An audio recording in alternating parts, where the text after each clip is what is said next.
gusta mucho porque vamos a hablar del sistema de protección para las víctimas en el caso de la atención contra la violencia. Y la verdad es que me gusta mucho porque es algo que tenemos muy padre en la legislación, pero cuando lo aplicamos en la vida real cambia totalmente el contexto y por eso es necesario que todos sepamos cómo actuar, qué es lo que necesitamos, cómo nos pueden atender o cómo nos deben atender cuando nosotros vamos a cualquier institución gubernamental para denunciar un caso de violencia. Así es que gracias por estar aquí conmigo. Les voy a compartir mi pantalla para que iniciemos con la presentación y sé que hace la precisión Reader porque siempre hacen un montón de preguntas y nos falta mucho tiempo para responder todas, pero bueno, vamos a ser súper puntuales, súper respetuosos del tiempo, entonces vamos a terminar la clase y por favor yo les pido que pongan ahí en el chat todas sus preguntas, todo lo que ustedes tengan, sus dudas, sus comentarios, pónganlo en el chat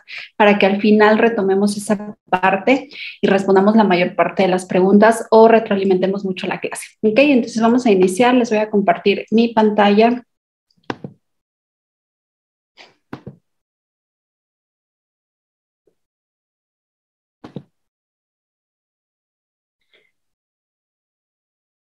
Y bueno, como les decía, vamos a hablar acerca del sistema integral de protección a la víctima. En el caso de Perú, me gusta mucho la legislación que ustedes tienen porque es muy, muy clara en cuanto a los aspectos de quiénes van a intervenir dentro del procedimiento, cómo debe de ser la atención. Y esta ley, de verdad, las leyes son muy bonitas, pero como les comentaba hace un momento, el tema es cuando las aplicamos. Entonces, bueno, dentro de la ley 3364 se habla acerca de la prevención, erradicación y sancionar la violencia contra las mujeres e integrantes de los grupos familiares. Dentro de estos integrantes de los grupos familiares vamos a tener a niñas y personas de la tercera edad, así como también incluye a niños con algún tipo de discapacidad, adultos que tengan algún tipo de discapacidad e incluso personas de la tercera edad que tengan algún tipo de discapacidad.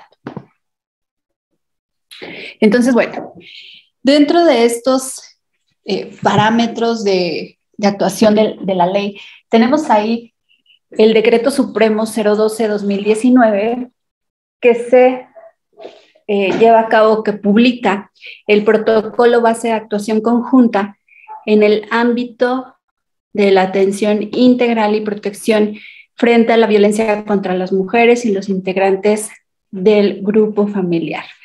Es uno de los principales instrumentos que establece las disposiciones para garantizar a las víctimas el derecho a una vida libre de violencia. ¿Por qué? Pues porque también dentro de Perú tienen ustedes la propia Constitución, además los instrumentos internacionales como la Convención Belém de Pará, la Convención de la CEDAW, que nos habla acerca de esta importancia en donde los estados deben de vigilar que se elimine, se prevenga y se erradique toda forma de violencia contra las mujeres. ¿Okay?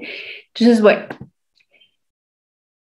dentro de este sistema nacional para la prevención, sanción y erradicación de la violencia contra las mujeres y los integrantes del grupo familiar, se trata o se establece este decreto en donde el punto principal o el punto medular es brindar un servicio coordinado, articulado y oportuno. ¿Entre quiénes? Entre todas las instituciones relacionadas o vinculadas dentro de la atención al grupo de mujeres. Es decir, estamos hablando de los policías, los ministerios públicos, los jueces, los psicólogos, los médicos forenses y también, por supuesto,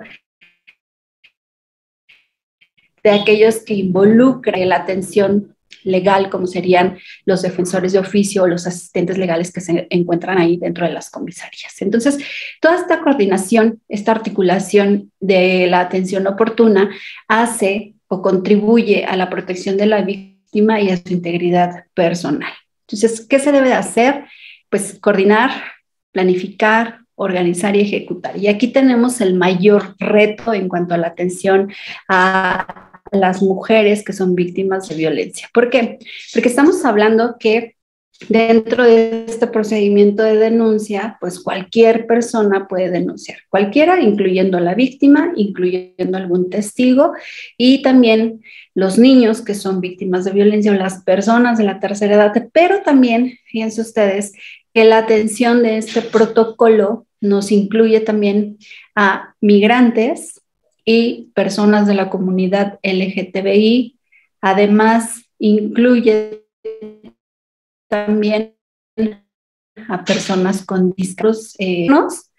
¿Y por qué se hace esta integración de ellos? Bueno, pues porque también es necesario que sean atendidos, aunque no son miembros de una familia en particular, aunque o no pudieran ser miembros, por ejemplo, en el caso de los migrantes, que sería el único grupo que sí es vulnerable, pero no se encuentra como parte de una familia.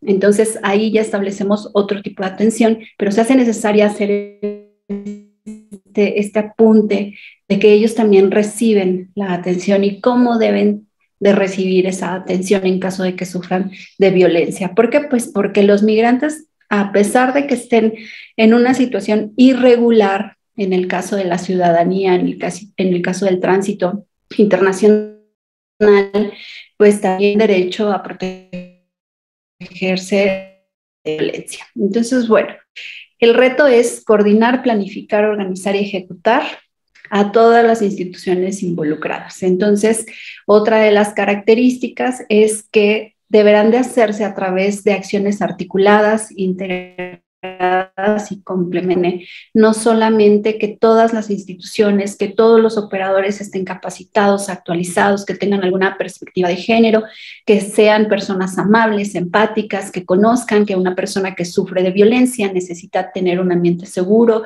para poder expresarse con libertad, que si se trata de una mujer que ha vivido violencia durante mucho tiempo y apenas lo está denunciando, es porque ya tuvo un amplio tiempo para pensar y decidir que ya no quiere vivir en esa situación, así es que se ha dado esa valentía y que de ninguna manera se le puede cuestionar o se le puede decir, ay, pues es que tú cómo vienes a denunciar ahora. Entonces, estas acciones articuladas, integradas y complementarias van con función o con relación a la capacitación que cada uno de los operadores del sistema tenga. ¿Por qué? Porque si nosotros no tenemos personal especializado que sepa que ser sensibles, empáticos, tener una comunicación asertiva, una escucha efectiva o una escucha asertiva también, pues entonces eso va a generar otro problema para las víctimas o para los denunciantes.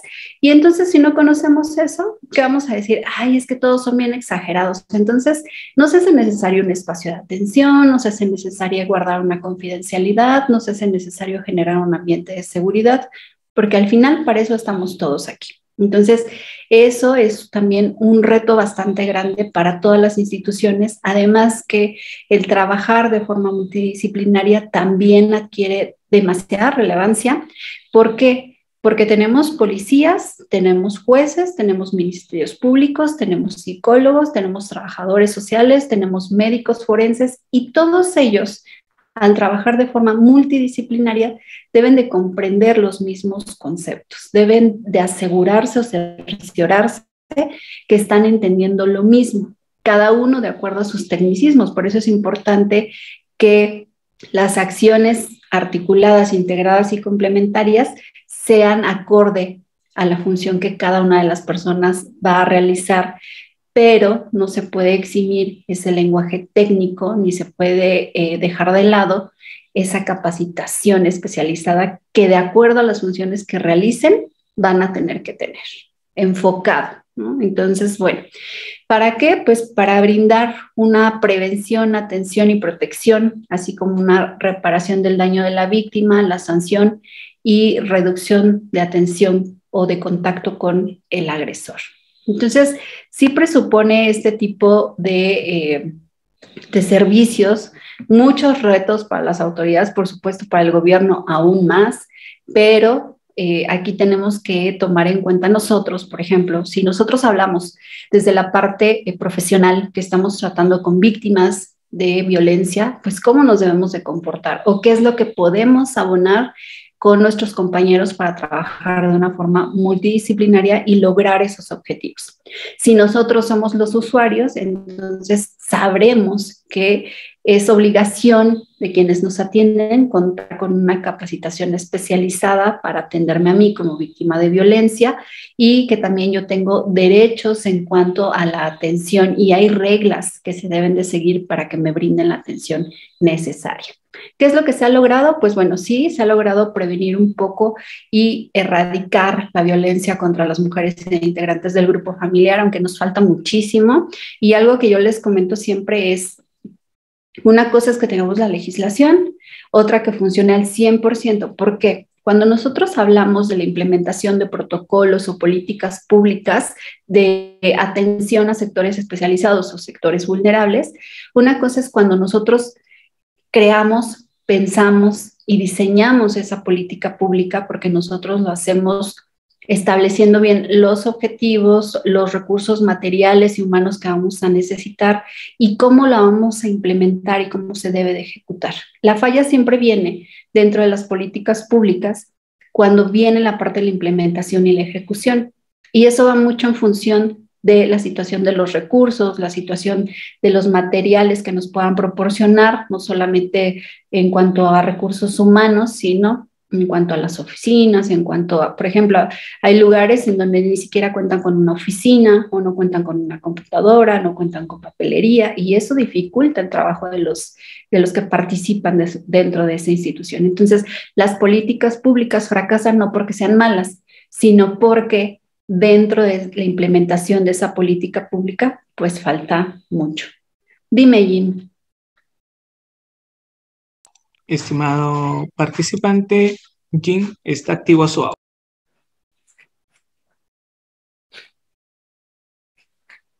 Estimado participante, Jim está activo su audio. Bueno, creo que doctora se ha confundido. Puede bajar su mano. Muy bien.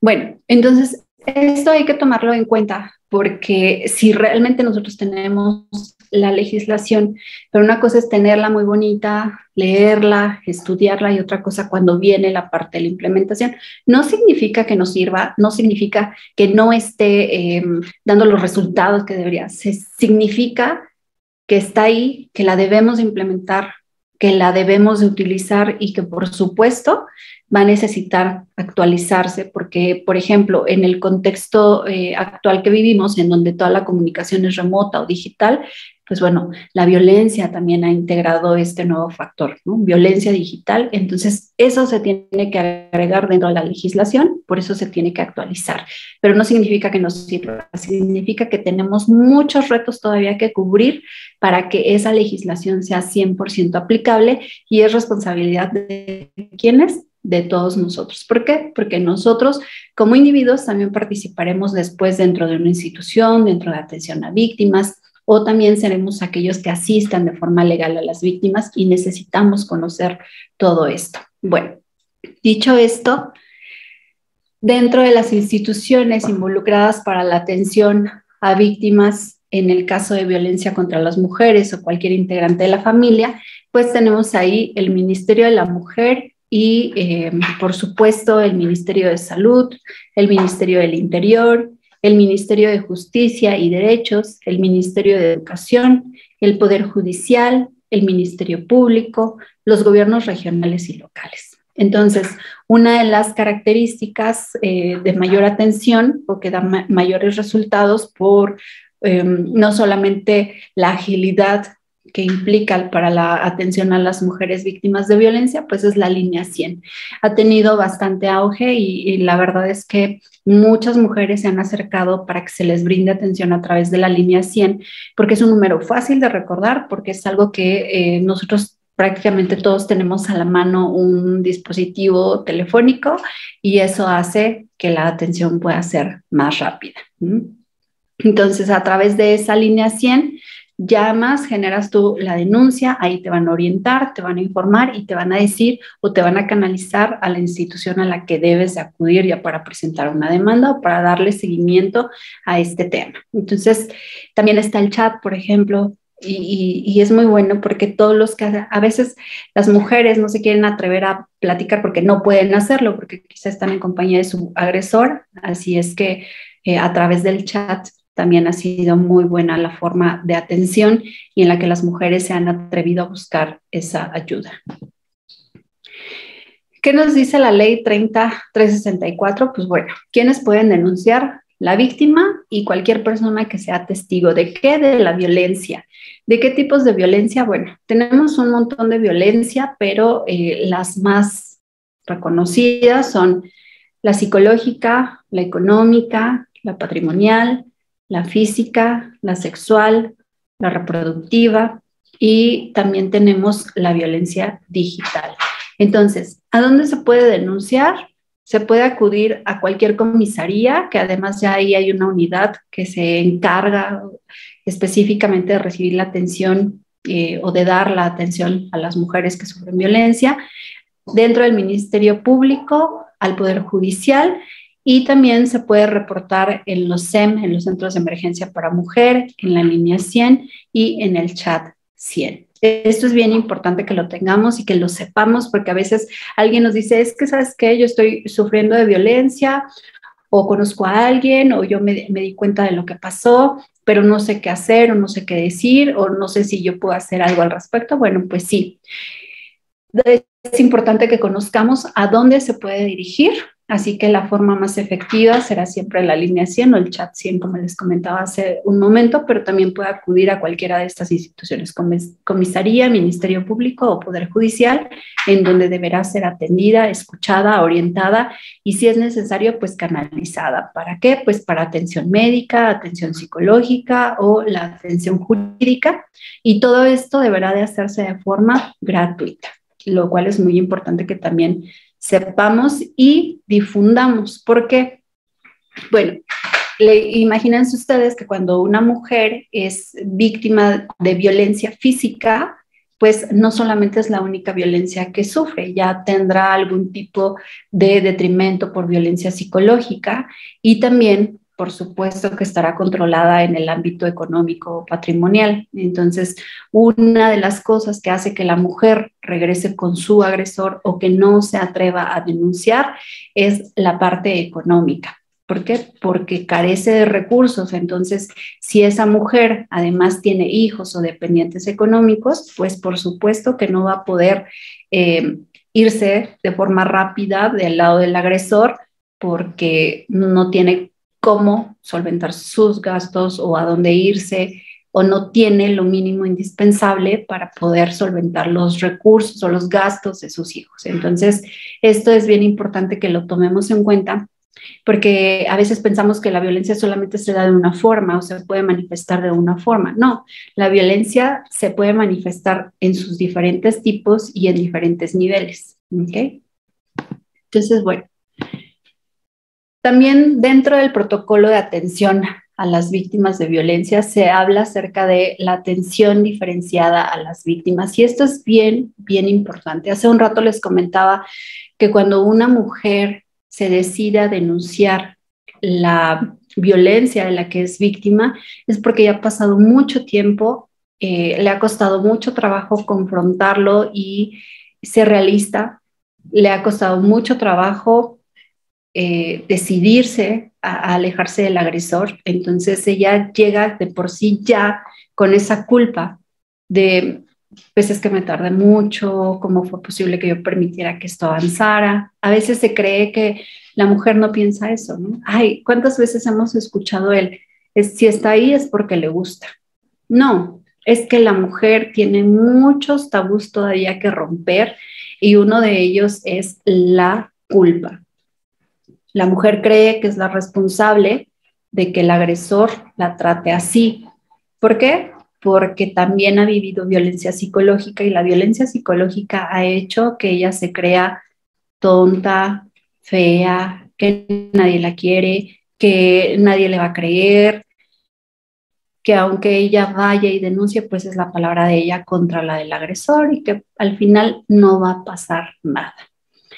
Y dentro de esta violencia psicológica que vive como primer punto la mujer, ¿qué ocurre? Pues el agresor la hace apartarse de su círculo de apoyo o de familiares, de su red de apoyo. Entonces, para cuando una mujer ya se decidió a denunciar, se encuentra aislada de la familia, de los amigos, de su trabajo, realmente está en un ámbito de soledad y vulnerabilidad. También la mujer no solamente se siente culpable, sino que también va con ese diálogo de, ¿y si no me creen? ¿Y si no pasa nada? ¿Y si me regresan a la casa con el agresor? ¿Y si mis hijos me odian por denunciar a su papá? ¿Y si mi familia me deja de hablar? Entonces son muchas cosas que la víctima va manejando y pensando antes de llegar al proceso de denuncia, por lo cual esta atención diferenciada es necesaria y es medular para que la víctima termine ese proceso de denuncia. Muchas veces, sí, los operadores del sistema se cansan de recibir denuncias que ya no tienen ese seguimiento porque la víctima dice, ya no quiero continuar, pero también hay que pensar que la víctima muchas veces se vuelve a encontrar con el agresor. Entonces, quiero que se vayan imaginando esto que les voy contando. Imagínense ustedes que tienen un matrimonio de 10 años. Dentro de ese matrimonio, ustedes nunca han hablado de que viven violencia, aunque han identificado que viven violencia psicológica. Ya no interactúan tanto con sus amigos, ya no interactúan con su familia, han dejado quizá de frecuentar los lugares que frecuentaban, han dejado de realizar las actividades que antes les apasionaban y han cedido en muchas cuestiones con su pareja para evitar tener problemas, ¿no? Entonces, como a él le molestaba, tú dijiste, bueno, pues no voy a hacer un tema de esto o no voy a generar un conflicto, así es que voy a dejar esto aquí, ya no lo voy a realizar. Bueno, pero nunca le comentaste nada a nadie. Solito, conforme fue pasando el tiempo, te has aislado, has dejado de generar comunicación para no tener problemas dentro de tu matrimonio. Bueno, entonces, adelante, Mercedes. No, doctora, se equivocaron. Adelante, doctora. Ok. Entonces, bueno, dentro de estos 10 años, tú empezaste a ceder y a ceder con un argumento que era, no quiero tener problemas con él, o para qué voy a hacer un problema donde no lo hay, ¿no? Entonces comenzaste a ceder, y después, si tú trabajabas, pues el agresor te dice que ya no está de acuerdo en que trabajes, que te dediques a la casa, porque además supongamos que tienes 2 hijos, uno de 7 años y uno de 3 años. Entonces ya no quiere que trabajes porque los niños necesitan de tu atención. Y tú dices, pues sí, es lógico, necesito dedicarme más a mis hijos. Entonces llegas a ese acuerdo y también terminas tu trabajo. Pero el agresor deja de darte dinero y le dices, es que necesito pagar los gastos y tal. Y te dice, ah, sí, yo voy a traer todo. Entonces no tenía nada en primer momento, pero él es el que lleva toda la comida, toda la parte. O sea que si tú tuvieras un gasto imprevisto, es decir, que necesitarías llevar al niño de urgencia porque a lo mejor se enfermó, le dio alguna infección en el estómago o cualquier tipo de estas situaciones que pasan las madres, pues no tienes dinero, ¿cómo llevarlo? Porque no tienes tú un recurso que tu pareja te esté dando. Entonces, para ese grado ya estás controlada, porque acuérdate que ya también renunciaste a tu trabajo. Entonces, bueno, después comienza la parte de la agresión física, que porque él se siente responsable, que porque él tiene que cargar con toda la parte económica, que porque entonces ya va ahí implícita violencia psicológica y comienza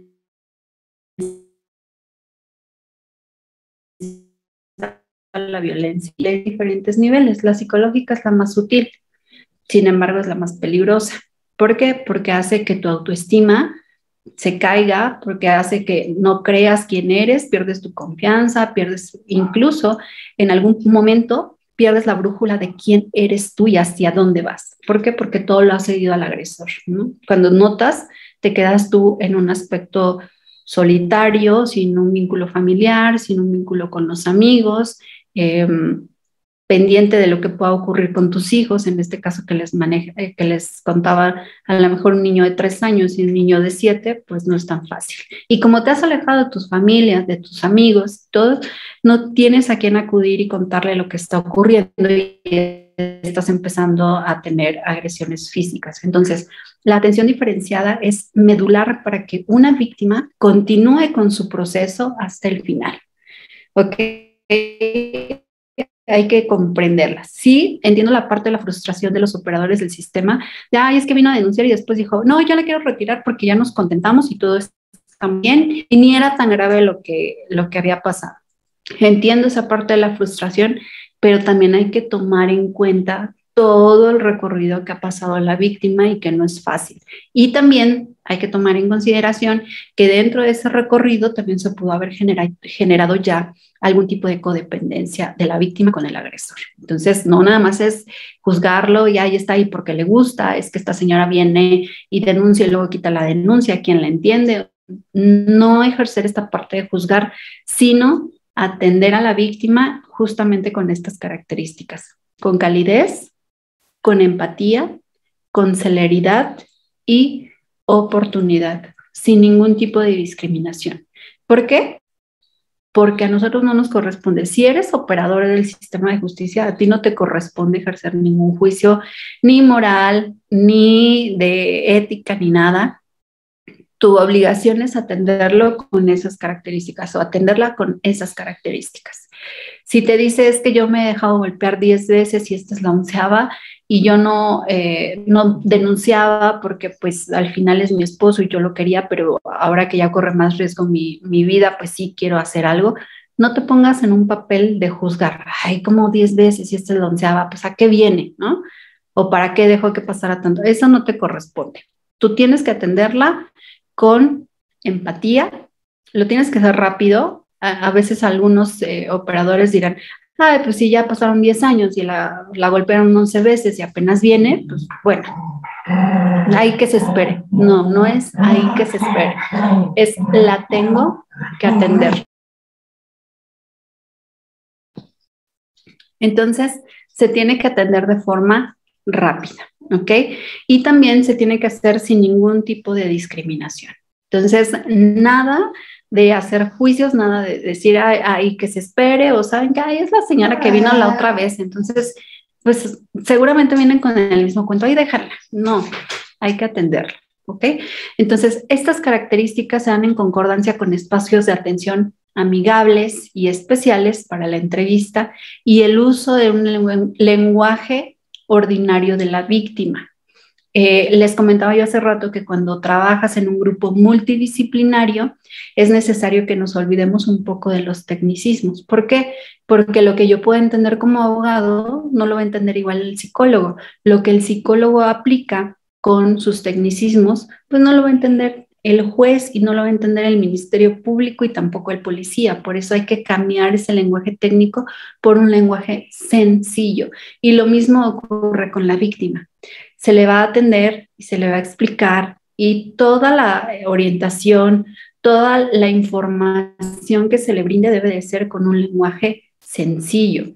Ahora, esta parte de los espacios de atención amigables y especiales son importantísimos, porque les hablo de una persona que viene con miedo, que viene con vergüenza, que viene con culpa, que ha pasado mucho tiempo para decidirse a denunciar, y si ustedes la ponen en donde reciben las denuncias de todos los demás y en donde a veces hay un dicho que va pueblo chico, infierno grande, ¿no? Si las comisarías están en los lugares pequeños en donde obviamente el que atiende, el policía, el Ministerio Público, el juez, todos te conocen o conocen al agresor, pues está muy difícil la situación para denunciar. Por eso es que se debe de hacer estos espacios amigables para la atención de la víctima y también saber que toda la atención, toda la información, todo lo que tú conozcas respecto de ese caso será siempre confidencial. Oye, nada de que eres el policía y te encontraste con la esposa del vecino y vas a decir, ay, sí, vecino, ya lo están denunciando por violencia, yo no sabía que usted era violento. No, toda la información es confidencial. Entonces, aunque la hayas encontrado en la comisaría, aunque sepas del caso que se trata, es obligatorio guardar silencio porque si no estás violando tú un derecho de la víctima, que es el derecho a la confidencialidad. Ahora, en este caso, quien recibe la denuncia no está condicionada ni nunca va a estar condicionada a que se lleve un documento de identidad, a que se lleve un comprobante de domicilio o algún documento que nos vincule con el agresor, como el acta de matrimonio o algo así. No, la denuncia se debe recibir. Todas las comisarías, todos los ministerios de justicia y los ministerios públicos están obligados a recibir la denuncia, sea de forma verbal o escrita. ¿Okay? El trato que deben de recibir todas las personas, por supuesto, es trato con empatía, cortesía y respeto. Quien las atienda, sea el oficial que está en la entrada, el que da los informes, el que les va a turnar al Ministerio Público, el que está ahí y que va pasando y ustedes le dicen, mire, disculpe, vengo a denunciar esto, pues también los tiene que atender así, con empatía, respeto y cortesía. Ahora, la atención que se va a dar por parte desde el policía, desde el Ministerio Público, desde el juez, desde los orientadores, los trabajadores sociales, los asistentes legales, los psicólogos, debe de ser una atención neutral. ¿Qué quiere decir esto? Que no vamos a utilizar en ningún momento términos que paternalicen o infantilicen a la víctima. Y yo no sé, ustedes, por ejemplo, en el caso de Perú, si les ocurra, pero aquí en México es muy dado que a pesar de ser funcionarios públicos, estar dentro de una institución de asistencia, pues se utiliza el lenguaje como, ay, princesa, mi reina, mi vida, ahorita vamos, y eso es muy molesto. Entonces no se deben de ocupar ese tipo de lenguaje, de adjetivos para referirse a una víctima. Es como ilógico, pero llega a ocurrir, por eso es que se hace esa precisión, ¿no? Imagínense ustedes que llega alguien dentro del Ministerio Público y va a denunciarlo y la Ministerio Público o la oficial que está para atenderle le dice, sí, mi reina. No, a las víctimas se les debe de atender con su nombre, eso es bien importante. Cuando tú atiendes a alguien dándole ese nombre, ¿qué vas a hacer? Que se sienta seguro y entonces va a decir, bueno, me está respetando porque le estás dando esa identidad que ya tiene. ¿Okay? Entonces nada de, mi reina, mi vida, chiquita, princesa, nada de eso. Y también, utilizar lenguaje como de, ay, corazón, ¿no? Ese tipo de cosas están súper prohibidas. ¿Por qué? Porque lo que haces es infantilizar a las personas. En cuanto a la parte del lenguaje, en cuanto a la atención que se debe de recibir y las instalaciones, también es necesario que haya una armonía. Porque tu lugar de atención muy bonito, un lugar específico, especial, en donde se guarde la confidencialidad, pero si el operador utiliza ese tipo de lenguaje, pues ya de nada sirvió el ambiente amigable, el lugar especial, que haya una confidencialidad, porque la víctima no se va a sentir a gusto y no va a poder continuar con su proceso. Entonces, los servidores públicos, dentro de este protocolo de atención a las víctimas, se habla que los servidores públicos están obligados a tener una capacitación especializada, siempre con enfoque de género e interculturalidad. Algo que se rescata dentro de este protocolo es la población afroperuana, que también es olvidada. Por ejemplo, lo mismo ocurre aquí en México cuando hablamos de afromexicanos. La verdad es que tenemos muchos tabús, muchos clichés que estar eliminando respecto de la atención, porque no sé en Perú qué tanta ideología tengan, pero por ejemplo aquí en México, cuando vemos a alguien que es negrito de piel, o sea, muy moreno, pensamos como que es extranjero, ¿no? Y hace unos años estuve yo trabajando de forma cercana con una representante del pueblo afromexicano, en donde decía, es que a nosotros nos choca que nos digan, ay, ¿a poco si eres mexicano? No, ni pareces de aquí, por supuesto que sí, habitamos en la zona de Guerrero, que es un estado que está muy caracterizado por la población morena, en donde, pues por supuesto que siguen con sus tradiciones y sus raíces de bailes y de rituales y todo eso. Entonces ella decía, es que es increíble cómo en México nos discriminan por el color de piel o por nuestro cabello o por nuestra manera, o sea, por nuestro cuerpo, porque sí tienen una fisionomía distinta a la de, por ejemplo, alguien de la Ciudad de México o alguien de Chihuahua. Entonces es muy, muy diferente.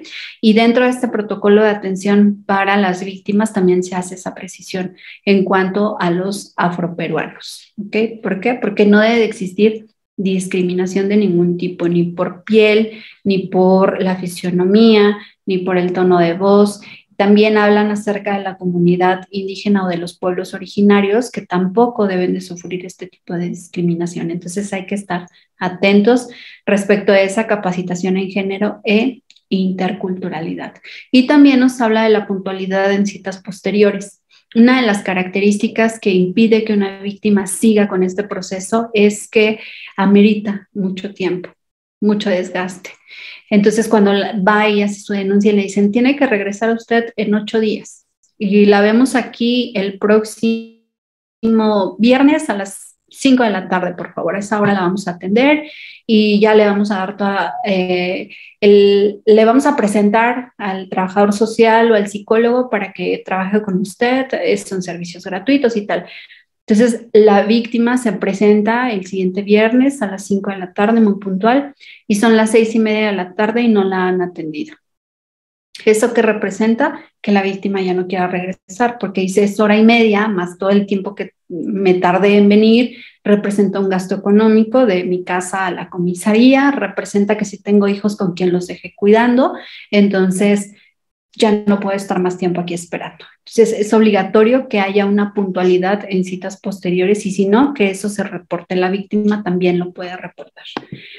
Bueno, aquí en la pantalla van a ver cómo existen diferentes características que debemos de tener en cuanto si eres una persona afectada o si eres un operador del sistema. La persona afectada hay que tomar en cuenta que va a llegar con temor, por supuesto, pues viene de un ambiente de violencia y no sabemos en qué grado y cuántos tipos de violencia ha vivido, entonces hay que tomar en cuenta que también tendrá un factor de desconfianza o se preguntará si realmente va a recibir una atención, si le están tratando de forma adecuada, si es que sí le están creyendo lo que está diciendo, porque acuérdense que ya va con una violencia psicológica en la que el agresor le ha dicho, es tu palabra contra la mía, no te van a creer, y entonces por supuesto que lleva desconfianza. Y también saber que tendrá algunas secuelas de inestabilidad, quizá a media denuncia nos digan, no, ya no quiero continuar y se vaya y a lo mejor no se tarde mucho, regrese o diga, necesito pensarlo, pero sí lo puedo pensar, ¿verdad? Entonces necesitas ser paciente si eres operador del sistema y darle ese tiempo para que decida y defina si quiere continuar o no con el proceso y además está en todo su derecho. Y tú como operador del sistema, ¿qué necesitas? Pues tener mucha escucha activa. Por eso hasta se los puse doble. Escucha activa, escucha activa. Escucha activa significa que cuando la persona me esté contando lo que ha ocurrido, a lo que se ha enfrentado, yo no voy a estar generando en mi mente las respuestas al caso que ella me está contando, sino que voy a escuchar, me voy a concentrar únicamente en lo que me está diciendo. ¿Para qué? Para posteriormente, si yo tengo alguna duda respecto de lo que ella me está contando, decirle, yo comprendí que me dijiste esto, ¿es correcto? Y hacer aclaraciones o puntualizaciones respecto a la información que te está dando. Cuando nosotros no tenemos escucha activa, lo que hacemos es que alguien nos cuenta lo que está pasando y nosotros en nuestra mente vamos generando un diálogo de, pues yo hubiera hecho esto, yo diría esto, yo haría tal. Entonces, perdemos la noción o perdemos la hilación de lo que nos están contando por no tener una escucha activa. Por eso es importante tener una escucha activa. Utilizar siempre, es obligación del operador, utilizar siempre un lenguaje sencillo, un lenguaje que se comprenda, no usar tecnicismos. Tener documentos, por ejemplo, si le vas a dar a la víctima un folleto, pues que sea un folleto en donde venga la información de manera amigable, donde venga de forma clara y acorde a lo que es su caso o su necesidad. Si te está hablando que ella vivió violencia psicológica, pues no le vas a dar un folleto de migración, no, le vas a dar un folleto que hable acerca de la atención de la violencia psicológica, a quién puede recurrir, cómo hacer ese tratamiento, ¿ok? Y también asegurarse siempre de que la persona afectada ha comprendido toda la información que le hemos dado. Muchas veces hablamos y hablamos y hablamos y hablamos y hablamos y hablamos y no somos capaces ni siquiera de preguntarle, ¿tienes alguna duda? ¿O fui claro? Y aquí es importante, cuando realices algún tipo de acotamiento o en el que te quieras cerciorar si alguien te ha comprendido, no digas, ¿me entendiste? Porque parece increíble, pero el hecho de decirle, ¿me entendiste? Puede representar incluso una agresión para la víctima, porque dirá, pues que me crees tonto o que no piensas que no te entiendo. Por eso es importante cambiarlo y decirle, me expliqué, sí fui claro contigo, me expliqué de forma clara contigo, porque eso cambia totalmente el contexto. Entonces nos echamos la culpa a nosotros de que no fuimos claros en la explicación, pero no le estamos diciendo, ¿sí me entendiste? ¿Sí me entendiste? ¿Sí me entendiste? No, no, porque eso resulta algo agresivo para la persona afectada. Entonces, debe de quedar súper claro que todos los servicios son gratuitos. Por favor, esto es importante que conozcamos y que difundamos. Todos los servicios que brinda el Estado son gratuitos, todos. Lo que significa que una persona que se ha decidido a denunciar no debe de tener ese temor de ¿cuánto me voy a gastar en el abogado? ¿Y ahora cuánto va a costar la atención jurídica? ¿Y ahora cuánto va a costar el divorcio? ¿Y ahora cuánto? No, todo es gratuito, ¿ok? También debemos estar disponibles, tanto como persona afectada como operadores del sistema. ¿Por qué? Porque si te llaman no puedes decir, uy, no, ¿sabe qué, licenciado? Pues es que no puedo ir. Ahorita no puedo ir. No, la semana que viene tampoco y la que viene tampoco. No, tienes que estar disponible. ¿Para qué? Para que el caso sea lo más rápido posible y tengas resultados óptimos, ¿ok? Entonces también te debes de asegurar que la persona afectada cuente con un teléfono institucional o con un correo o con el número de emergencia. Como les decía, el más fácil de recordar, la línea 100, el chat 100. ¿Por qué? Pues, ok, ya viniste, ya me contaste lo que estaba ocurriendo. Si te regresas a casa, entonces es importante que tengas a la mano el número 100 o el chat 100 o este número de emergencia en donde me puedes contactar o puedes contactar a cualquier oficial, darle esa información. Es importante porque hará la diferencia entre salvaguardar la integridad de la víctima y de sus hijos o tener después un caso de feminicidio. Eso es bien importante, ¿ok? Y el número de emergencia, siempre, siempre, siempre, siempre decirles, ten a la mano el número de emergencia. En el caso de los niños, si ellos ya saben marcar el teléfono, si ya pueden utilizarlo, pues decirles, ¿no? Marca el número 100 si llega a pasar esto. ¿Para qué? Pues para evitar que se corra el riesgo de que haya una afectación a la vida de la persona. En cuanto al feminicidio me refiero, que es la forma más grave de violencia contra las mujeres.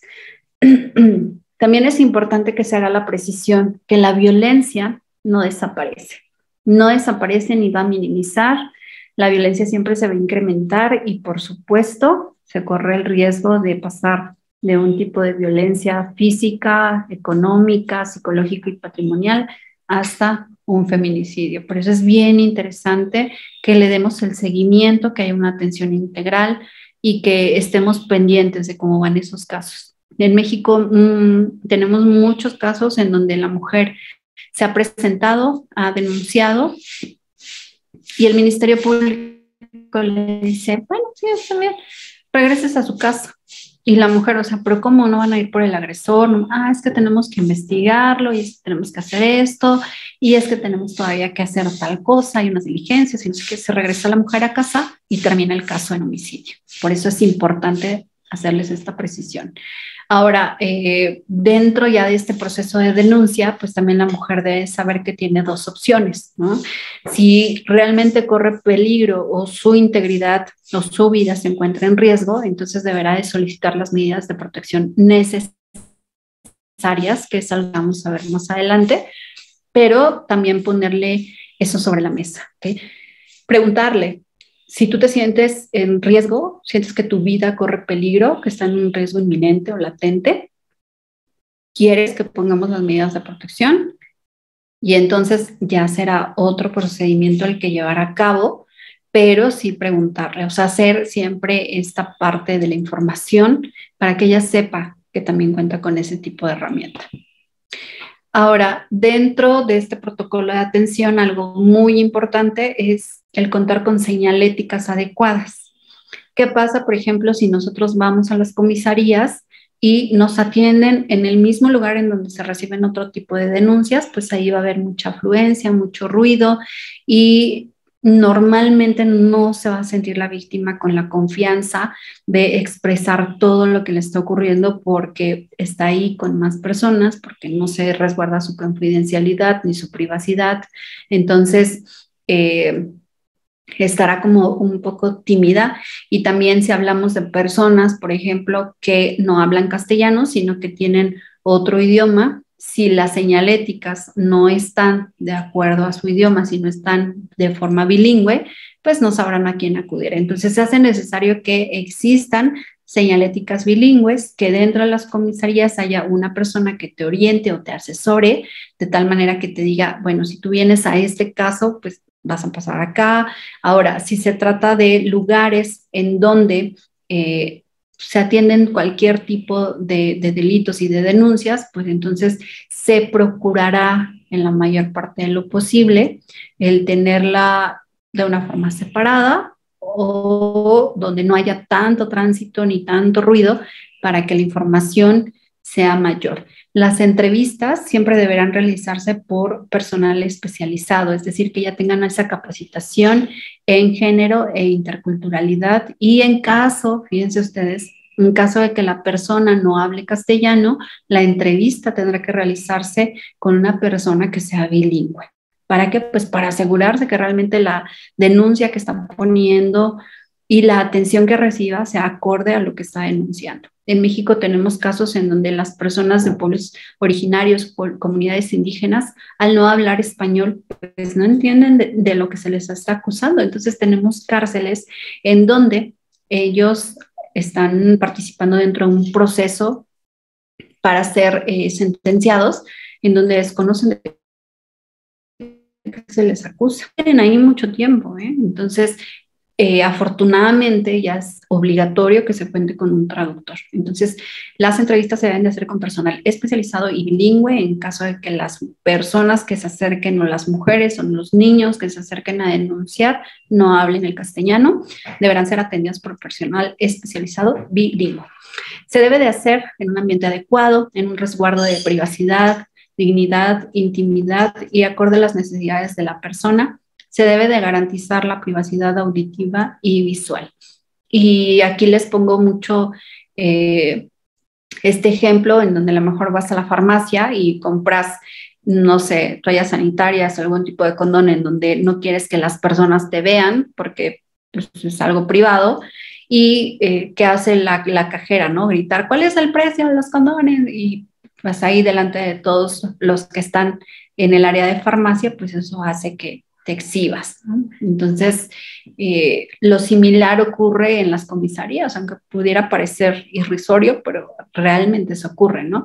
A ver, pásame la señora que dice que viene a denunciar al marido. No, eso no se hace. Eso de ninguna manera se hace.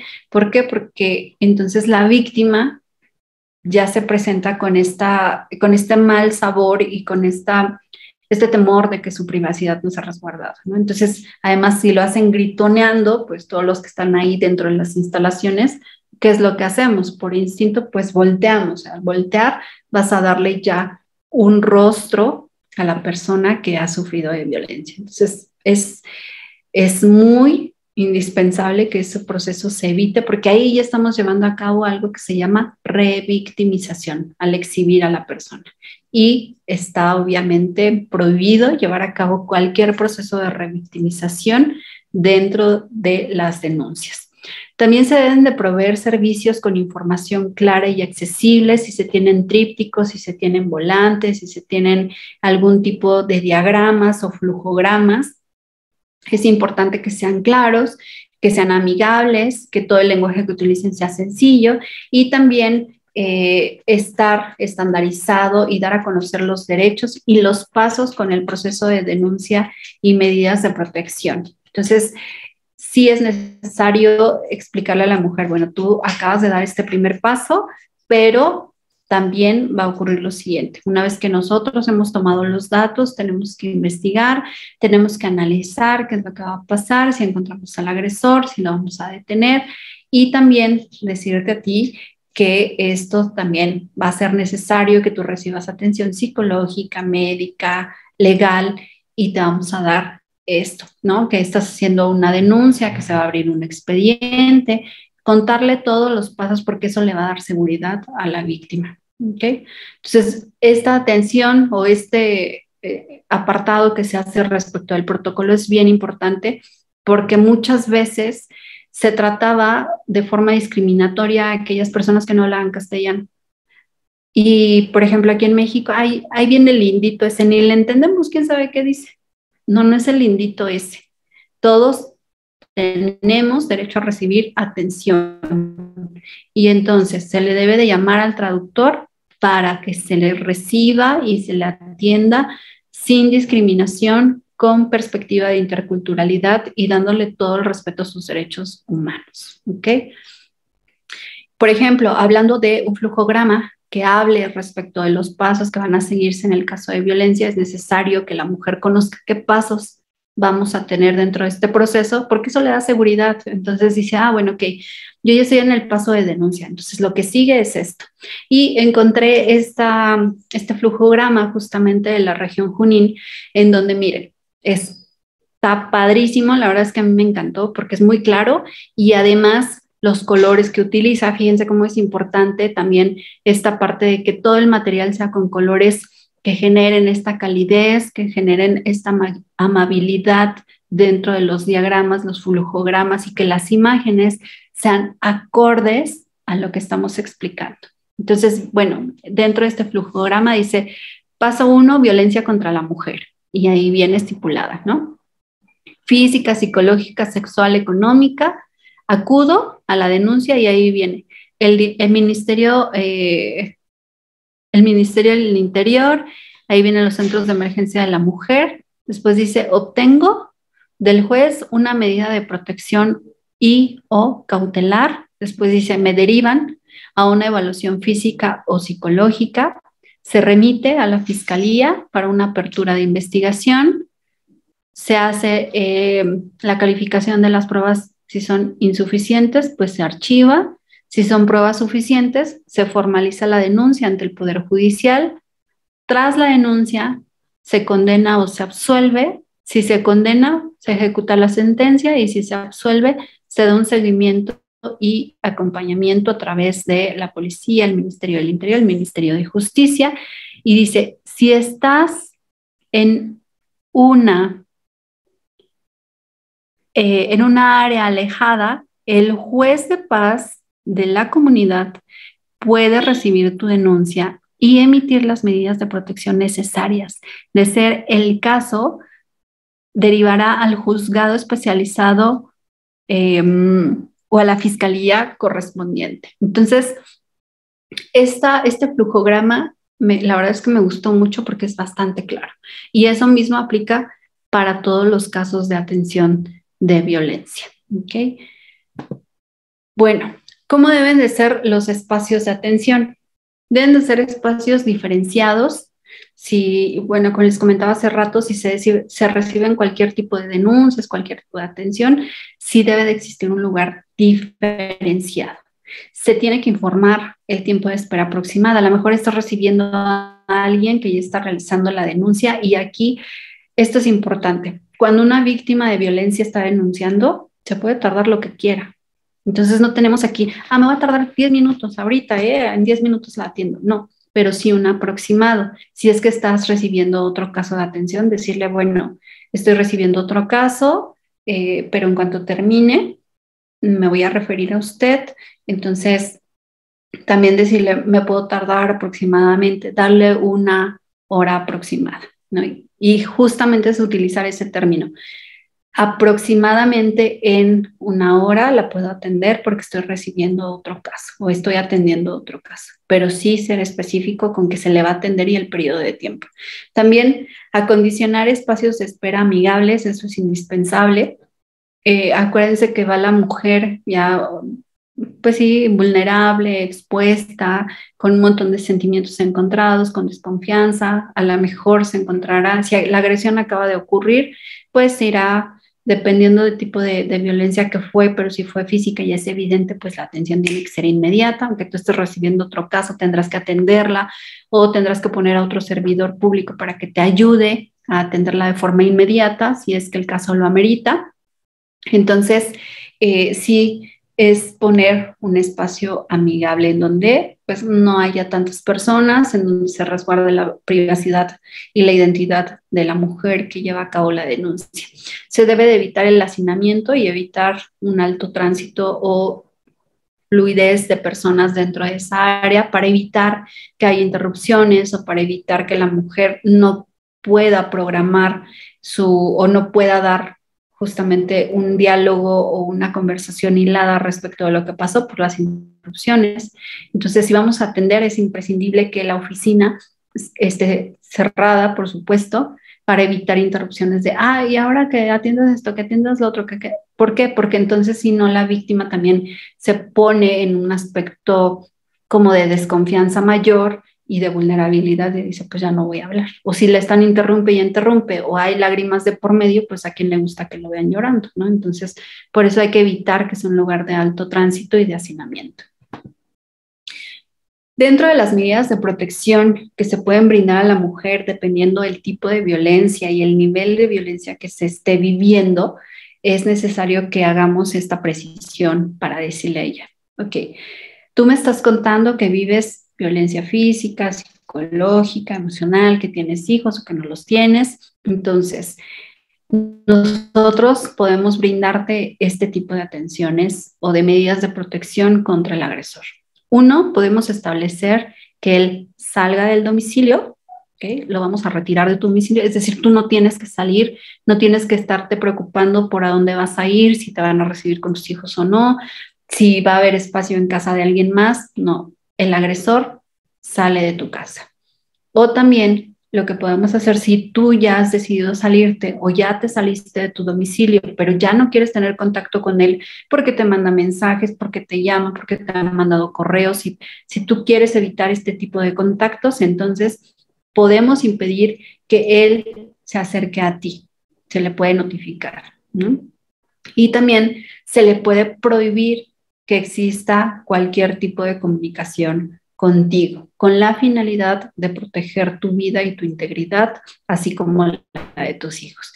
Y esto es necesario que lo digamos porque a veces las mujeres desconocen que el agresor puede ser retirado del domicilio. Entonces, como primera opción o lo más rápido que se nos viene a la mente, si yo corro riesgo, me voy. Pero podemos hacerlo de otra forma. Yo, si me siento amenazada, que se vaya él. Entonces, ya no es lo mismo que salga una sola persona de casa, que es el agresor, y que él con sus propios medios, porque además tiene los medios para hacerlo, pueda encontrar otro lugar en donde pernoctar y en donde desarrollar sus actividades, a que una mujer sin medios económicos y con 2 niños o 2 o 3 o los que sean, salga de casa y se encuentre expuesta ante no encontrar un refugio o un lugar en casa de sus familiares. Entonces, hay que decirle que esa es una opción y créanme que si nosotros aplicáramos como esta parte de la medida de protección y fuera más eficaz, más eficiente, más rápida, las mujeres tendrían otras historias en cuanto a salir y alejarse de su agresor, porque muchas veces no lo hacen, como les comentaba, porque no tienen el recurso económico para salvaguardarse ni ellas ni sus hijos. Entonces, es importante mencionarles esto. Bueno, ¿A dónde se puede acudir? Pues al Ministerio de la Mujer y las poblaciones vulnerables, a la línea 100 nuevamente. Yo creo que les va a quedar bien clarito después de esta clase que la línea 100 es como la herramienta más a la mano o lo más utilizado, la línea 100. El Ministerio de Justicia y Derechos Humanos también tiene una línea de asistencia legal gratuita, y también a la Defensoría del Pueblo, y ahí está el número telefónico que es el 0815-170, ¿no? Bueno, también es importante dentro de este protocolo mencionar que la víctima o la persona afectada tiene derechos a los servicios y que todos estos servicios son protocolos, son gratuitos. Les hago mucho énfasis en esto porque una de las preocupaciones de las mujeres es: no tengo dinero. De verdad, pareciera exagerado o ustedes me podrían decir, es que eso ya lo dijiste, sí, y lo voy a repetir las veces que sean necesarias porque uno de los mayores temores de las mujeres es: no tengo dinero. ¿Cuánto me va a costar un abogado? ¿Cuánto me va a costar un psicólogo? A veces cuando les preguntas, ¿y has acudido al psicólogo? Te dicen, ¿y con qué dinero? ¿O cómo? ¿O voy al psicólogo? Entonces, por eso es necesario que sepamos, estos servicios son gratuitos. Este protocolo afirma el derecho que tienen las víctimas de violencia a servicios de asistencia jurídica o a la defensa pública de manera gratuita y especializada. Entonces pone énfasis en la articulación entre los sectores involucrados en la asistencia jurídica y defensa pública, en la promoción, prevención, atención y recuperación, así como las instituciones prestadoras de servicios de salud. Hoy, cuando, por ejemplo, aquí en México, una consulta especializada de psicólogo te cuesta 1,000 pesos, ¿no? Y sí, es mucho dinero para una mujer que no tiene un trabajo, que no tiene recursos económicos o que no le dan pensión alimenticia, representa el gasto de toda una semana o más. Entonces, sí es importante tenerlo en cuenta. Y nuevamente, ¿dónde están estos servicios? Pues en la línea gratuita, en el chat 100 y en los centros de emergencia para mujeres también se pueden brindar. También en cuanto a la relación de la defensa legal y patrocinio, le delega al Ministerio Público de la Mujer y las poblaciones vulnerables a través de los centros de emergencia mujer y de manera complementaria al Ministerio de Justicia y Derechos Humanos a través de los servicios de defensa pública. También la Policía Nacional, el Poder Judicial o el Ministerio Público se complementan en la asistencia legal y la atención integral. Entonces, bueno, ahí viene, ¿no? ¿Qué es la defensa pública? Pues el servicio brindado por el Ministerio del Interior y los Centros de Justicia de Derechos Humanos que considere en asumir la asistencia y defensa legal gratuita de personas de bajos recursos económicos para garantizar su acceso efectivo a la justicia. Y ahí está, ¿no? Todos los centros Alegra. Entonces también hay otra institución, otra organización de la sociedad civil, que es Aurora, que también se dedica, o sea, si tú no quieres ir al Ministerio a los centros de emergencia para la mujer, al Ministerio de Justicia, a la comisaría, ni nada, pero si vas a alguna organización de la sociedad civil, pues acércate a Aurora, que son los que te van a brindar también todas las herramientas para que recibas todos los servicios, pero ahí es una forma de vincularse de una forma distinta con el gobierno, las instituciones gubernamentales, ya en un sector especializado. Y con relación a la defensoría legal gratuita, pues está Alegra, todos los centros Alegra. Y el teléfono es Alegra 1884. Así es que bien importante que los conozcamos, los tengamos a la mano. También el protocolo nos habla de la atención para los niños, niñas y adolescentes. Entonces, algo que me preguntan es, ¿un niño o un adolescente puede ir y denunciar si sufre de violencia? Por supuesto que sí. ¿Y cómo le hace? O sea, sí se le cree lo que está diciendo, sí puede participar dentro de este proceso en el que diga, pues mi papá y mi mamá me maltratan, y por supuesto que sí. ¿Por qué? Bueno, porque existe algo dentro de los derechos de los niños, niñas y adolescentes que se llama el interés superior del niño. Y esto es bueno, es una regla, no es un instrumento, es una regla que surge en el ámbito internacional en donde se obliga a todas las autoridades y a todas las personas que estén dentro del sistema de justicia y también en cualquier parte del gobierno, ya sea para gestionar políticas públicas, cualquier institución gubernamental, están obligadas a que, bueno, gubernamental y privada también, están obligadas a que se respete el interés superior del niño. ¿Y en qué consiste esto? Bueno, que las leyes deben de hacerse para verificar que el niño no sea vulnerado, que tenga todos sus derechos, que viva en las mejores condiciones, que sus derechos les sean respetados y que todas las legislaciones o todo lo que se haga en cuanto al manejo de, el desarrollo del menor debe de ver siempre porque ellos tengan la mejor condición. Entonces, ninguna ley los puede perjudicar, ninguna resolución jurídica o judicial puede darse para perjudicarlos. Todo lo que se analice debe de ser en beneficio de ellos. Entonces, bajo este supuesto se reconoce la individualidad del niño y se le reconoce también como sujeto de derechos humanos, lo que lo pone como si fuera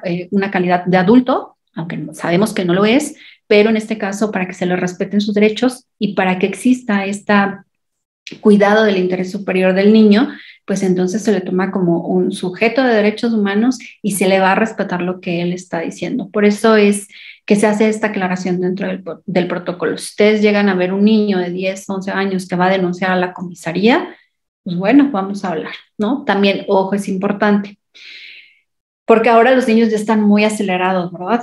Ya tenemos niños muy maduros que conviven mucho con la tecnología, que están muy expuestos a esto. Podemos encontrarnos a lo mejor hasta un niño de 5 o 6 años que llega a una comisaría a denunciar a sus padres. Es que me golpearon, es que me están maltratando, es que me están diciendo tal cosa. Bueno, se le va a escuchar, por supuesto, porque es obligación de todos los operadores del sistema de justicia escucharlo, pero también se va a considerar, obviamente, hacer la investigación correspondiente y de acuerdo al grado de madurez del niño, considerar lo que él está declarando. Por ejemplo, hubo un caso recientemente durante la pandemia en donde un niño denunció ante Amnistía Internacional a sus padres y el niño lo que decía era, necesito de forma urgente denunciar a mis padres porque me están violando mis derechos humanos, ya que durante este periodo de pandemia me han prohibido seguir jugando con mi Xbox.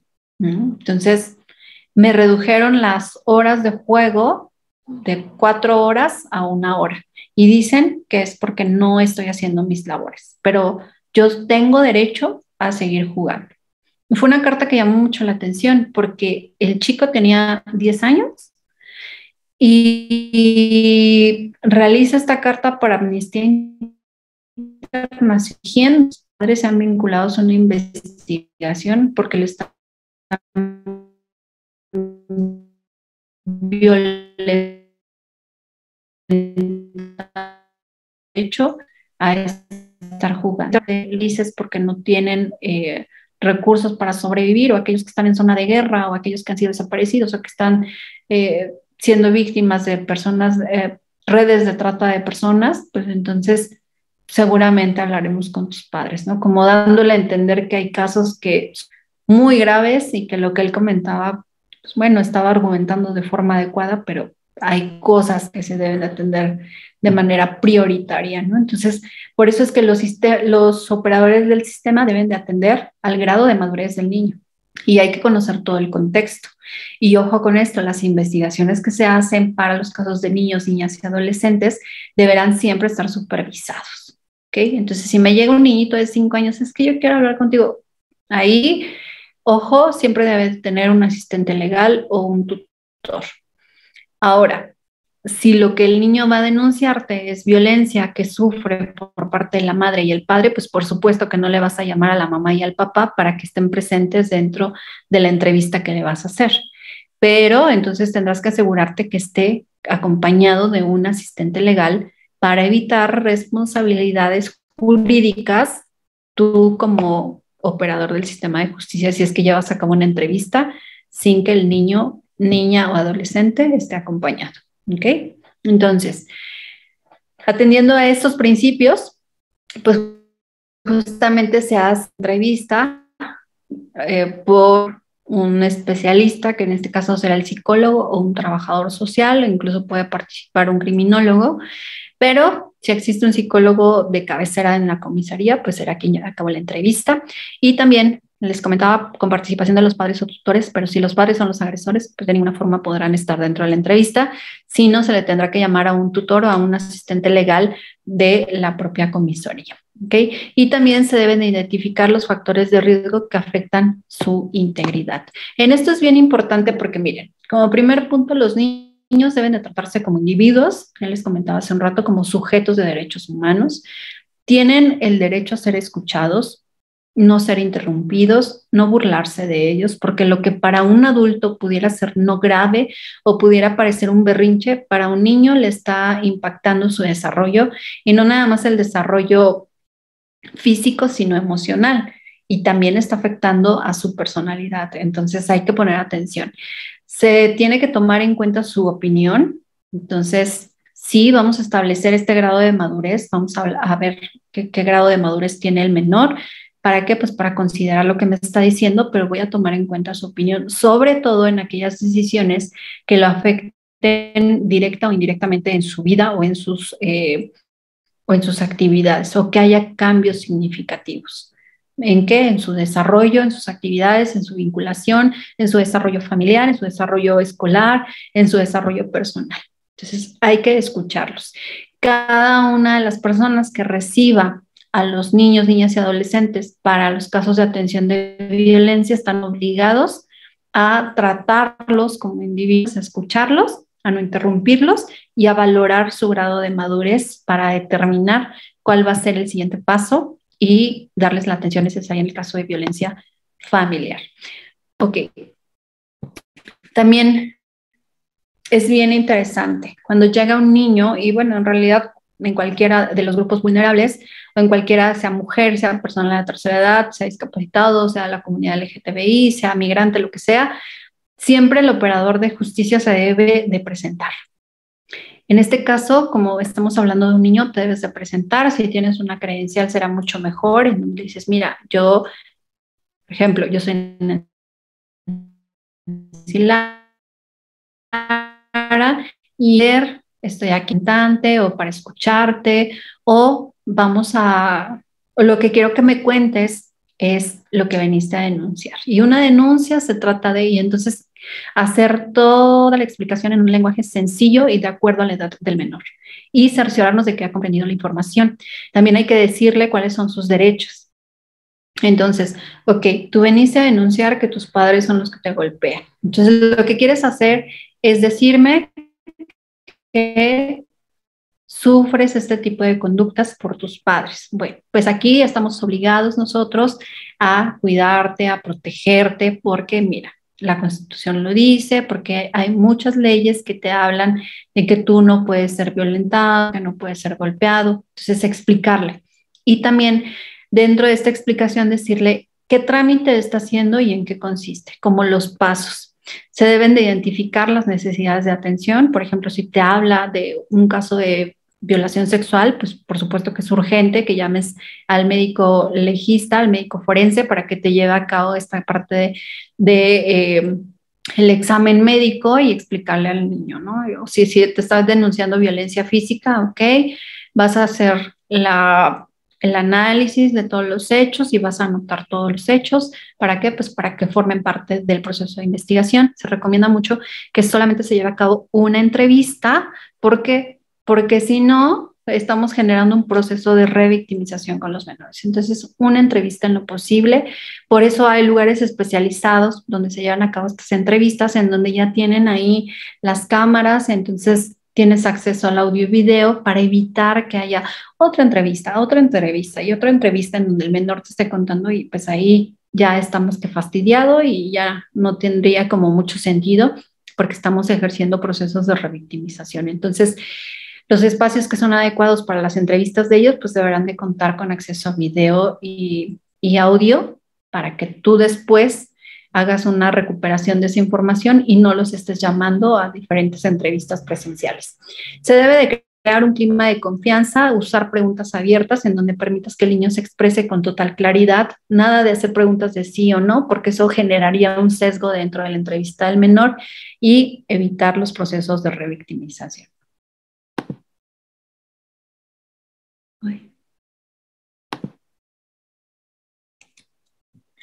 Bueno, también nos habla acerca de la atención a los adultos mayores y aquí es bien interesante.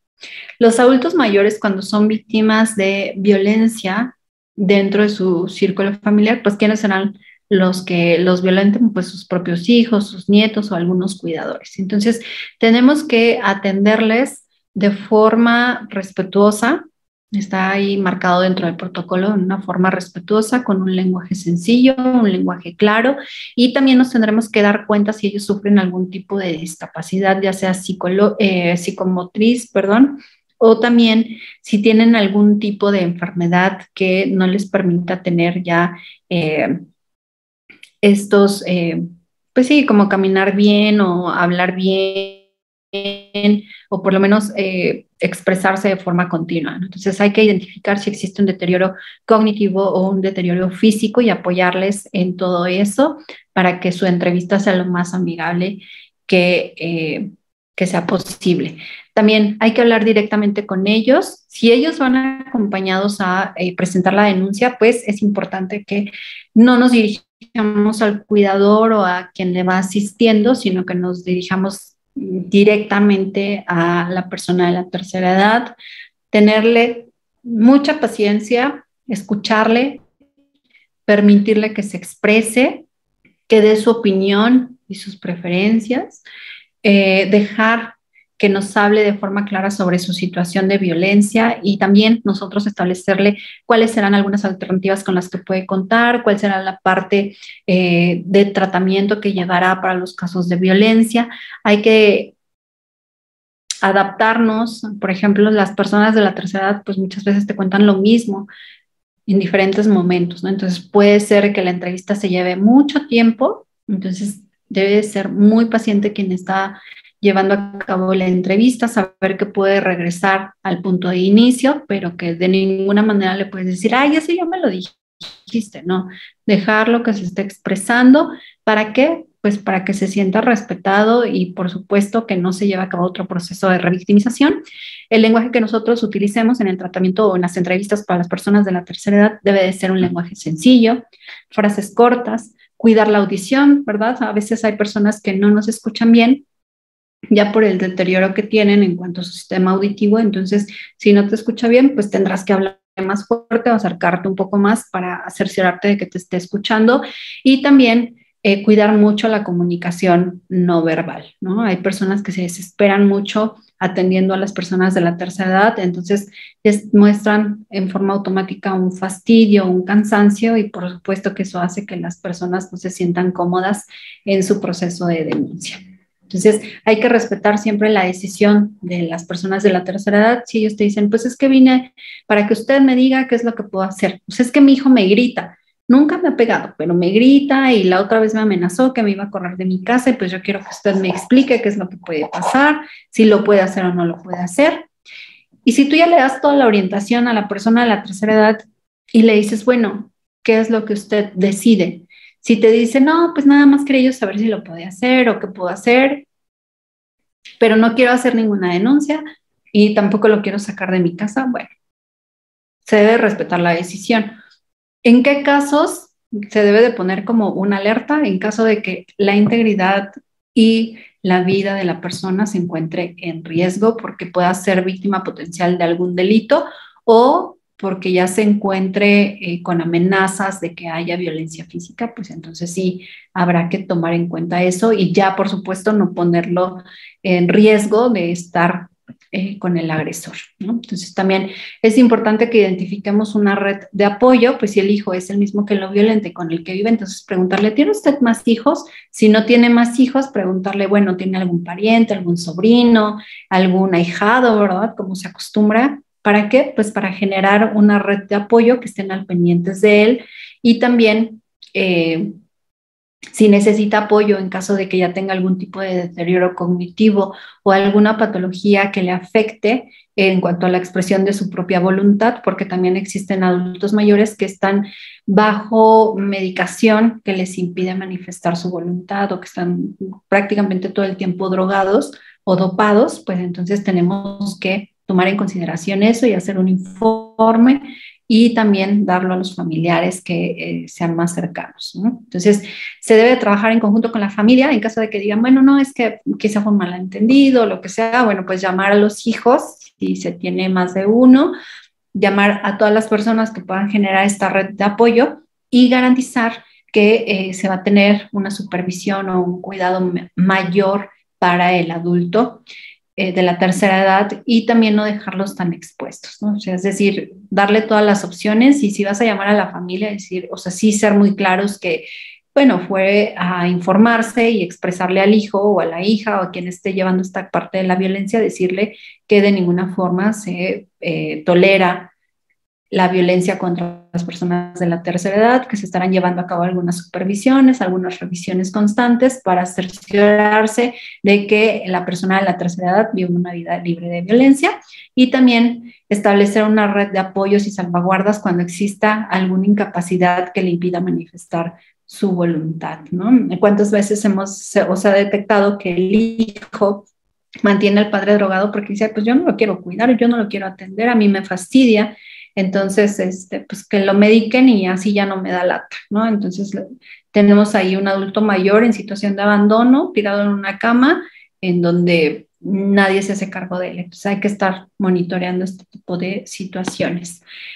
También nos habla este protocolo de atención a víctimas de personas con discapacidad. Y en esto es bien importante que hablemos de forma clara con las personas, que hablemos de forma directa. A veces las personas que tienen algún tipo de discapacidad son minimizadas o ni siquiera se les considera como si fueran personas que son capaces de tomar sus propias decisiones, entonces se quiere decidir por ellos, pero hay que dirigirse directamente a ellos.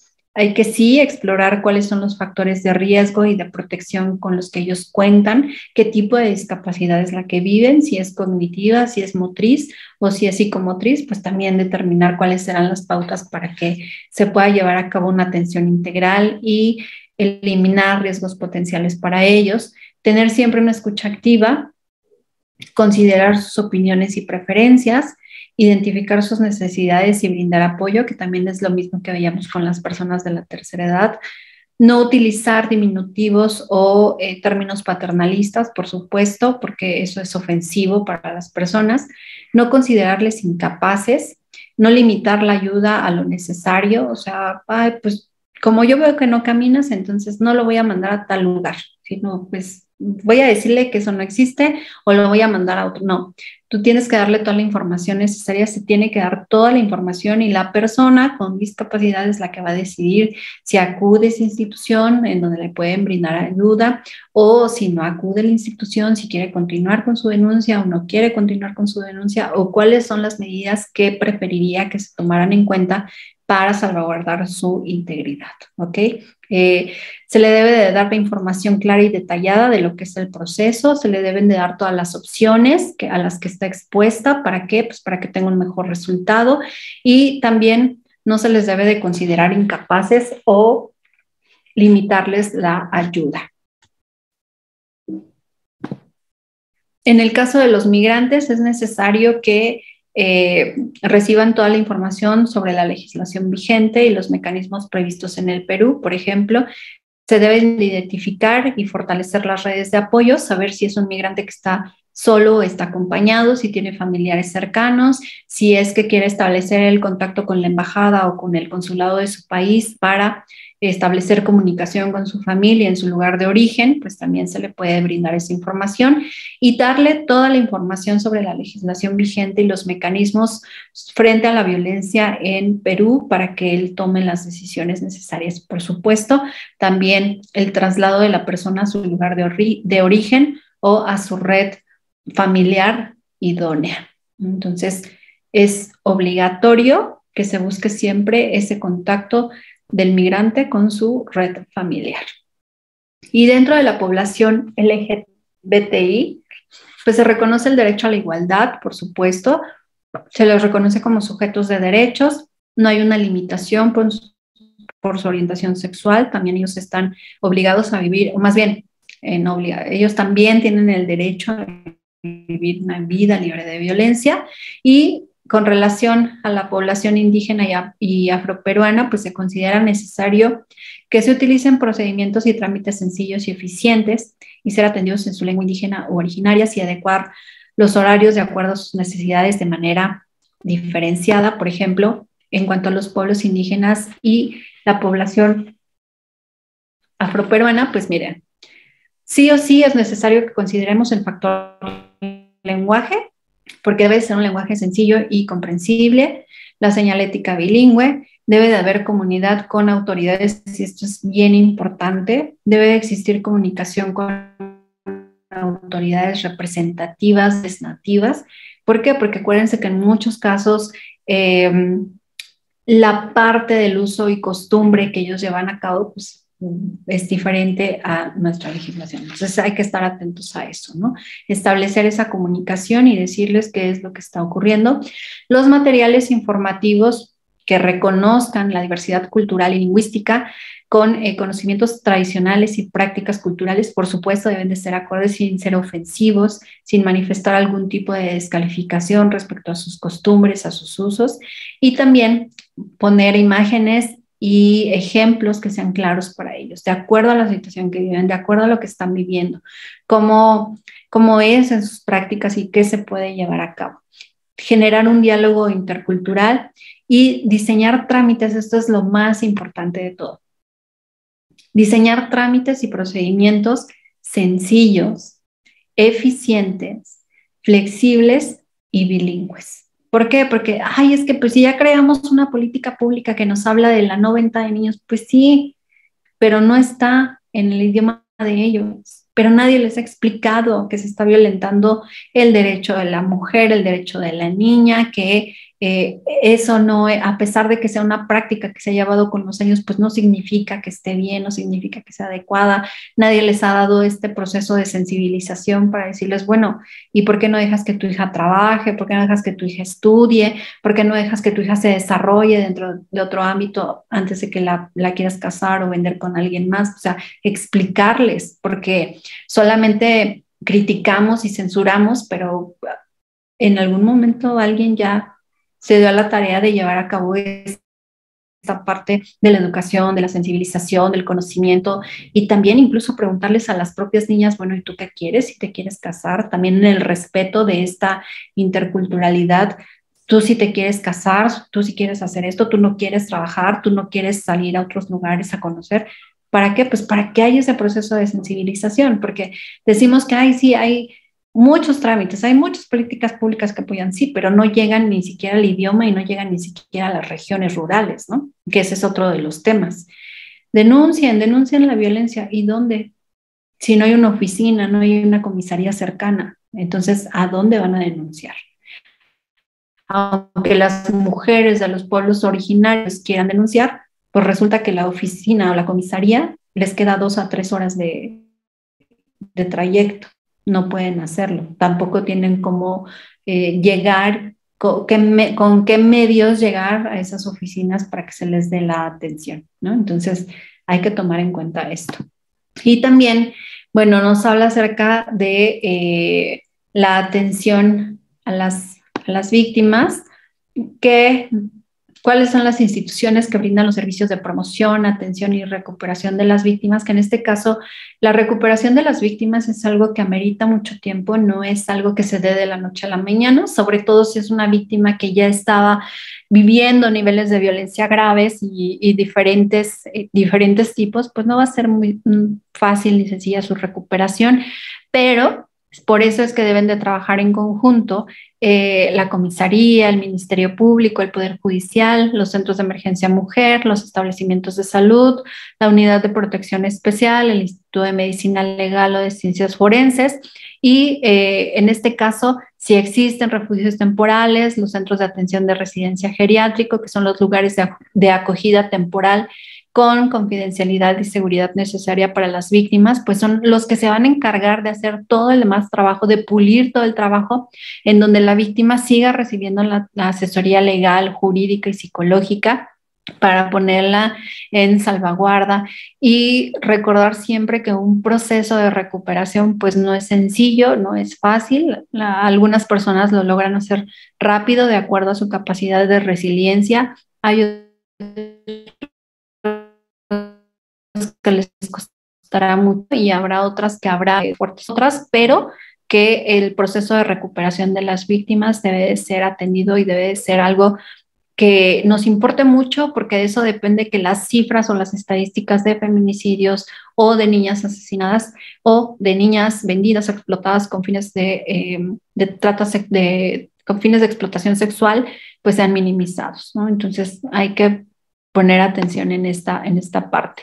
En cuanto al IPRES, pues por supuesto también debe de brindar atención gratuita a las víctimas para su recuperación integral de salud física y mental, hacerles todos los exámenes de ayuda diagnóstica, hospitalización si se requiere, medicamentos, tratamiento psicológico y psiquiátrico en el caso de que se requiera, y si es tratamiento psiquiátrico, pues también darles las medicinas de forma gratuita, ¿no? Entonces, bueno, y finalmente hablar de la parte que lleva a cabo la policía peruana en el caso de atención a casos de feminicidio, que por supuesto que es la forma de violencia más grave, que tenemos que poner en la mira porque los casos se van incrementando, no es algo que disminuya, no es algo que esté desapareciendo.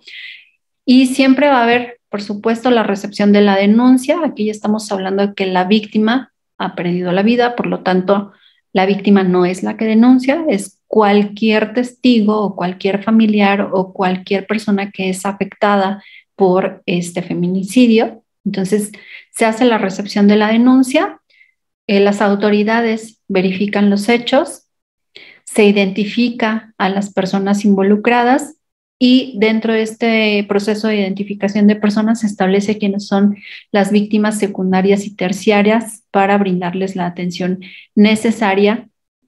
Y una vez que ya se recibe la denuncia, entonces se lleva al Ministerio Público, se consigna un acta de diligencias y se lleva a cabo la parte de la investigación. La comunicación se realiza de manera sencilla, rápida, oportuna y confidencial, o por lo menos así debería de ser en los casos de denuncias de feminicidio. Y bueno, toda la parte de la atención va vinculada al Ministerio Público o la Fiscalía Provincial Penal o Mixta, y cuando las víctimas requieran atención en salud urgente como consecuencia de los hechos de violencia, pues se establece su derivación a los centros de salud. Entonces, este es, les digo, el mayor caso de violencia. Por supuesto que no querríamos atenderlos, pero ocurren y es necesario que se mencionen dentro del protocolo porque estamos hablando del protocolo de atención. En este caso ya no es atención a la víctima directa, que sería la mujer, pero sí a las víctimas secundarias y terciarias como son sus padres o sus hijos que les sobreviven. Y bueno, por mi parte eso es todo. Les voy a dejar de compartir la pantalla para pasar a sus comentarios. Excelente, doctora. Muchísimas gracias. Doctora, tenemos algunas preguntas de los participantes. Nos dice, ¿qué pasa con el niño que denuncia mientras dure la investigación? ¿Lo derivan a algún albergue? Tendrá que ver qué tipo de investigación es. Si habla, por ejemplo, acerca de la violencia que, por ejemplo, si la ejerce mamá y papá, por supuesto que sí, ¿no? Lo tendrán que llevar a una institución que salvaguarde su integridad. Si se habla solamente acerca de la violencia que es ejercida por el padre o la madre, entonces, ¿qué se tendrá que hacer? Pues ponerlo bajo el acogimiento, por ejemplo, de algún familiar, si es que cuenta con algún familiar, o también se puede llevar a cabo esta parte de llamar a los padres a declarar, a dar fe de los hechos, aunque por supuesto que imagínense que es una situación bastante compleja porque no puede regresar al niño a casa, porque tampoco sabes qué represalias va a sufrir por parte del otro padre que esté en casa, porque al final se rompe la familia. Pero en realidad lo que se hace es poner a salvaguarda la integridad y la vida del menor. Entonces sí, se lleva ante una institución gubernamental de cuidado. Excelente, doctora. Tenemos dos preguntas y por favor, estimados participantes, ser precisos en la pregunta y referente al tema. Gracias. Doctor Jimmy, muy buenas noches, está activo su audio. Buenas noches, doctora, buenas noches. Hola, buenas noches. Agradecerle primero, doctora, por sus alcances, por compartir su experiencia. Doctora, bueno, yo vivo en la ciudad de Huaraz, en el departamento de Ancash, en Perú, es la serranía de Perú. De todo lo que usted ha referido en su disertación, doctora, lamentablemente hay muchas cosas que, como usted lo ha contado en México, pasan aquí en el Perú. Hay temas importantes, ¿no? Por ejemplo, usted menciona el tema de la violencia reproductiva. Es algo que particularmente me ha llamado la atención bastante. El otro punto es el tema de la violencia patrimonial. Aquí en el Perú, lamentablemente el índice de violencia es altísimo y muchos casos desembocan en femicidio. Entonces, en el tema de la violencia patrimonial, lo que yo le puedo compartir desde mi experiencia, doctora, es de que hay mucha también dependencia afectiva de la víctima con el agresor. Hay muchos casos donde las medidas de protección que los jueces de familia dictan aquí en la ciudad de Huaraz a veces no se ejecutan, quedan en el papel. Tanto así que, por ejemplo, en el tema del retiro del agresor, que es un tipo de medida de protección más o menos recurrente, porque las más comunes son la prohibición de agresión, la prohibición de comunicación o acercamiento. Doctor Jimmy, Sí. disculpe, sino que estamos con tiempo. Okay, por favor, bueno, la pregunta precisa. Gracias, doctor. Ya. Sí, doctora, lo que quería preguntarle si nos puede compartir su experiencia en el tema de la violencia reproductiva y en el tema de cómo México combate el feminicidio. Gracias, doctora. Uy, Jimmy, violencia reproductiva. Miren, en este tipo de situaciones, antes se daban mucho las esterilizaciones forzadas en las comunidades originarias, que es un tema que ha requerido mucha atención. ¿Cómo eran estas esterilizaciones forzadas? Bueno, pues acudían campañas médicas a pueblos originarios, sobre todo, como comenta Jimmy, a la zona de la sierra, a las zonas donde estaban muy alejados, donde no existían centros de salud, y establecían ellos campañas que decían de atención a la mujer. Pero resulta que dentro de esas campañas lo que hacían ellos era llevar a cabo procedimientos de amarrar las trompas de falopio, lo que hacía que las mujeres después ya no pudieran tener hijos. Y entonces era todo un tema porque si había mujeres embarazadas, cuando ellas tenían el parto, les amarraban las trompas y no les avisaban a nadie. Entonces, después el marido, pues decía, oye, ya no tuvimos más hijos. Y recuerdan que antes el tener muchos hijos era como decir qué tanto hombría o qué tanta virilidad tenía el hombre. Entonces, al ya no haber más hijos, pues el hombre decía, bueno, ¿qué está pasando? Entonces culpabilizaba a la mujer y hasta se hacían temas como de sentencias en el caso de los pueblos originarios, en donde se acusaba a la mujer por decir, es que ya no me está queriendo dar hijos, cuando ella ni siquiera tenía idea de lo que había ocurrido. Entonces, cuando se detecta esto, por supuesto que se reconoce que se están violentando los derechos, y a los médicos que participaban dentro de este ámbito, pues les ponen, por supuesto, las sanciones correspondientes. Pero en la actualidad, por ejemplo, en las zonas urbanas, lo que ocurre es que muchas mujeres se casan y dicen, bueno, yo no quiero tener hijos, y el marido está de acuerdo. Se casan y después de un tiempo el esposo les dice, es que yo sí quiero tener un hijo. Entonces las obligan a tener hijos a través de diferentes procedimientos, en donde por supuesto que ellas pues, se sienten más que utilizadas, ¿no? Como un tipo de incubadora, cuando la idea era no tenerlo, pero también hay que ver justamente el factor que mencionabas, Jimmy, respecto de la codependencia emocional, ¿no? Hay una codependencia en donde por eso la mujer es que cede a estas peticiones del esposo, aunque habían sido claros en no querer tener descendencia. Eso respecto a lo que hace a la violencia reproductiva. O también están aquellas mujeres que sí desean ser madres, que sí tienen esa idea de tener una familia y el esposo no, y les dice, pues si quieres estar conmigo, yo no quiero tener hijos, entonces no vamos a tener hijos. Y ella cede ante eso. O aquellas mujeres que no pueden tener hijos y el hombre le dice, me voy a buscar otra para tener el hijo y te traigo al hijo aquí para que lo críes, y cede. Entonces hay muchos matices de violencia reproductiva que hay que tratar, que es tabú, porque todavía se considera un tabú, pero que hay que estar atendiendo, porque sus manifestaciones son múltiples, no solamente es como el caso de la mujer que no puede tener hijos o el hombre que no puede tener hijos, sino hay muchas manifestaciones.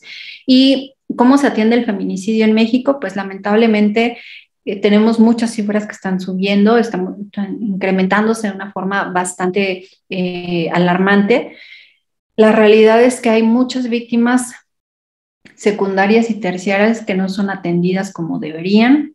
Los procesos de investigación muchas veces son puestos en tela de juicio porque dicen, ay, es que no fue un feminicidio, fue un homicidio, y entonces existe justamente esta parte de no lo clasificamos como feminicidio, sino como homicidio, porque no cumple con las características, y estamos teniendo ahí un buen de cifras que no concuerdan. ¿Cómo lo tratamos? Ahora hay muchas partes de la prevención. La prevención y la erradicación pues va justamente con este enfoque y apoyo a la mujer que vive de violencia, y que dicen, si eres víctima de violencia, en México tenemos aquí los centros de justicia para mujeres, que son centros especializados en donde se brinda la asesoría jurídica, psicológica y médica gratuita para la mujer, y una vez que ella se encuentra en un riesgo latente, pues también ya no se va con el agresor, sino se deriva a un refugio o a una institución de cuidado en lo que se puede salvaguardar su integridad y se lleva a cabo esta investigación. Pero en los casos de feminicidio que son en manos de las exparejas y este tipo de, o en las propias parejas, pues siguen siendo muy latentes. Nos hace falta mucha empatía para seguir investigando, y también compromiso por parte de las autoridades para no eximir esas cifras y decir, no, no son feminicidios, son homicidios. Entonces, nos falta muchísimo, pero se está haciendo una gran labor. La verdad es que el hecho de contar con estos centros de justicia especializados para mujeres nos da una muy buena ventaja, aunque desafortunadamente hace 3 años, no, hace 2 años, les quitaron una muy buena cantidad de presupuesto, así es que estamos luchando con coterito, pero lo estamos haciendo.